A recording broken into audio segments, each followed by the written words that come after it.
તરફ ભારે વરસાદથી છોટાઉદેપુર જિલ્લામાં પણ નુકસાની। ઓરસંગ નદીના પાણીથી જનતા રોડ ધોવાયો। નદીના પાણીથી 7 ગામને જોડતો રસ્તો ધોવાઈ ગયો છે।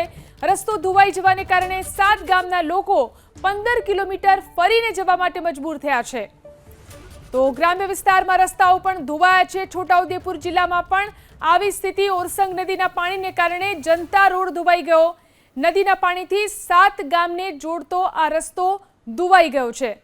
તો રસ્તો ધોવાઈ જવાને કારણે 7 ગામના લોકો 15 કિલોમીટર સુધી ફરીને જવા માટે મજબૂર બન્યા છે। ઓરસંગ નદીના પાણીને કારણે આ રોડ ધોવાઈ ગયો છે। જનતા રોડ ધોવાઈ જવાને કારણે 7 ગામના લોકોને મુશ્કેલી ભોગવવાનો વારો આવ્યો છે। આ તરફ ભારે વરસાદથી છોટાઉદેપુર જિલ્લામાં પણ નુકસાની। ઓરસંગ નદીના પાણીથી જનતા રોડ ધોવાયો। નદીના પાણીથી 7 ગામને જોડતો રસ્તો ધોવાઈ ગયો છે।